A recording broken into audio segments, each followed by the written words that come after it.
What's going on, world and beyond? Thanks so much for tuning into another video in our brand marketing video series. What's going on, BCam?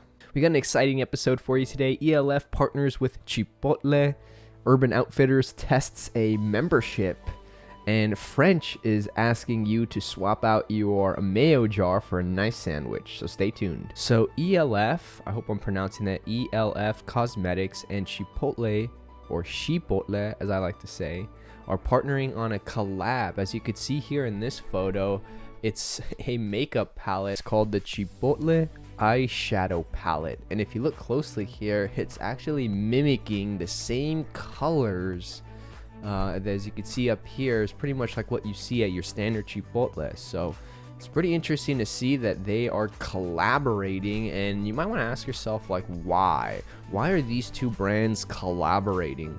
Well, a little bit more about the partnership. Drag queens Trixie Mattel and Kim Chi created the vegan eyes, chips, and face bowl. So looks like they're pretty much just gonna bump up and beef up some of the marketing efforts here on digital platforms like YouTube and TikTok. They're really seeing value in promoting and getting the word out through those digital platforms. And what's interesting is customers who buy the eyeshadow palette will actually receive an offer for free chips and guac from Chipotle, and it'll be called the Vegan Eyes Chips Face Bowl. Will be available at Chipotle during March 10th and March 17th as well. What's interesting about this campaign here to me is there's a reason that these two brands are collaborating. I was talking to my girlfriend, and she pretty much said that E.l.f. Cosmetics is known to be sort of an affordable or high value cosmetics brand. And if you think of Chipotle, it's not really the most expensive place to get food. I think there's a lot of value in it being like, you know, for $10-15 you could get a solid burrito bowl and a burrito, right? And I think if we were to compare these two brands, they're almost respected in their own industries as being not the most expensive provider, but the most value, or most bang for your buck. And I feel like this is a way for Chipotle and E.l.f. to sort of target the younger audience. Like, who's going to order at Chipotle? The person that's typically going to order there might be someone who's young, who lives by college, who doesn't have too much money, right? And it wouldn't make sense to have the most expensive makeup brand partner with them, right? It almost needs to make sense for both of them. If we had like a Venn diagram of Chipotle customers and E.l.f. customers, how far do the Venns intersect? And I think this campaign will be an interesting way to sort of test that theory and see what people think about this. L'Oreal worked with KFC in China to promote the milk tea toner.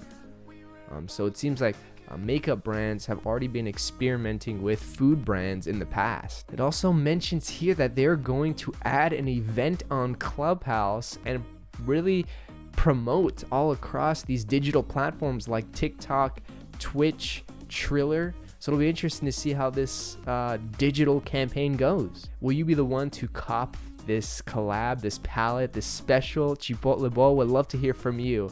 I'd love to check it out, but it definitely seems like an exclusive offering. Next up, we have Urban Outfitters. Everyone knows Urban Outfitters as being a very expensive premium clothing brand with a lot of cool, interesting titles, brands under them.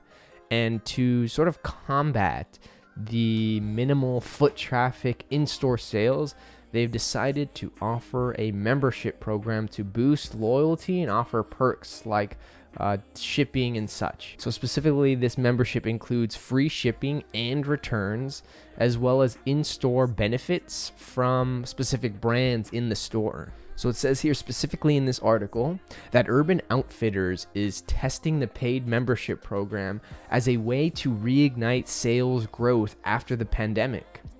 Of course, with foot traffic and store sales decreasing, how can they adapt to the times to where most people buy things on Amazon with 2 clicks and they expect free shipping, they expect free returns, they expect that quick turnaround. No one wants to leave their house anymore. So how is this premium store brand shifting and adapting to their customers' needs? What they're really trying to get across here is they're not too sure that this might stick around or that the customers will even like it, but the goal here is to learn and understand what their customers want.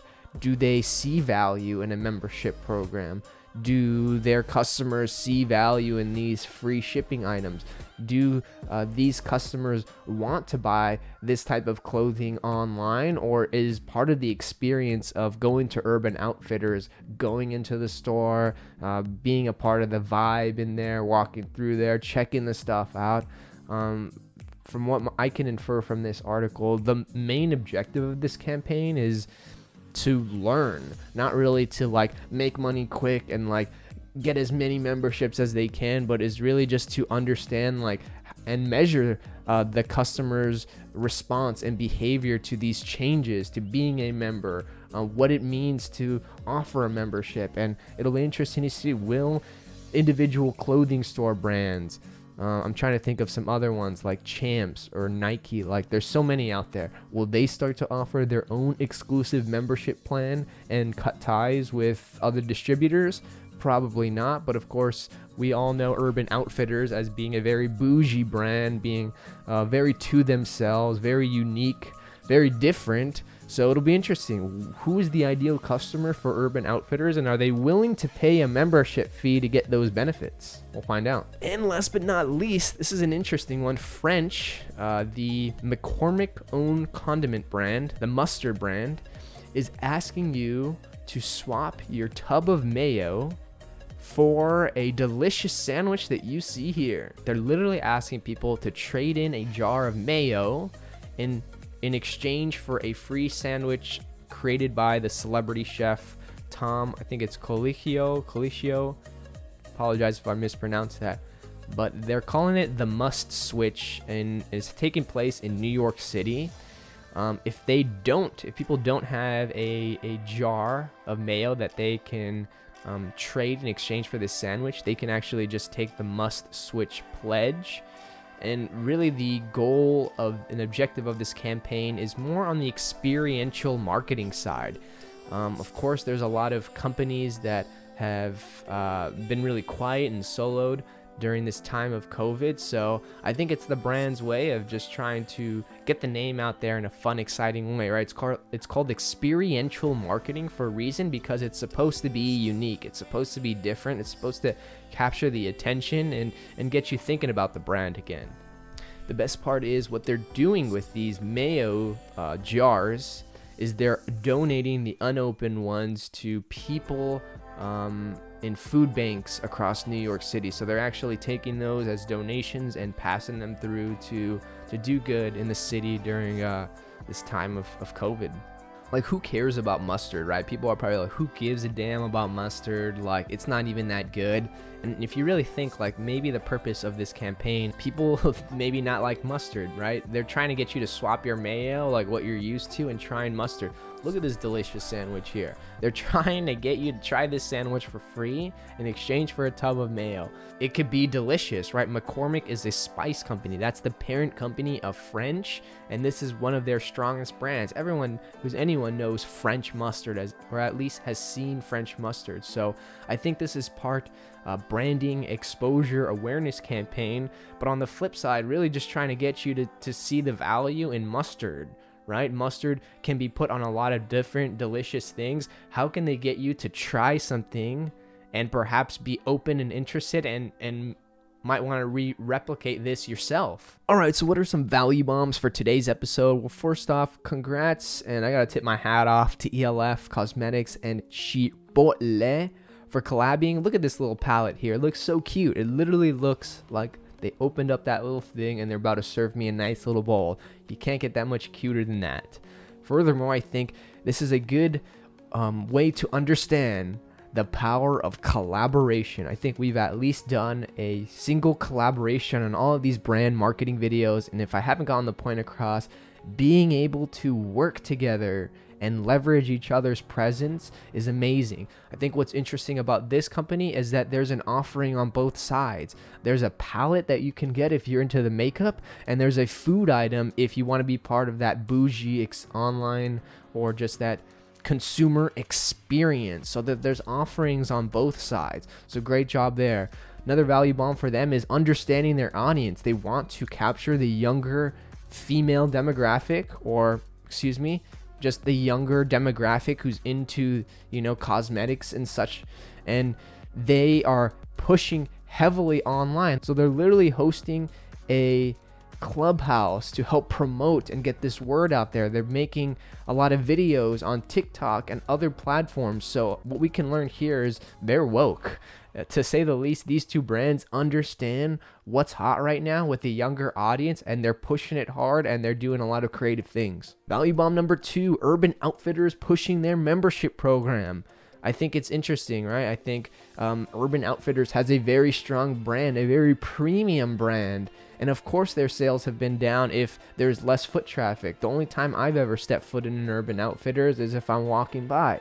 But it's a really cool store. There's a lot of cool stuff that you can find there, and I'm sure people definitely miss going in and out of that place. But furthermore, I think it's an interesting way that these brands and individual retailers are probably going to start to offer some sort of reoccurring membership, right? Why would a brand want to offer a reoccurring membership?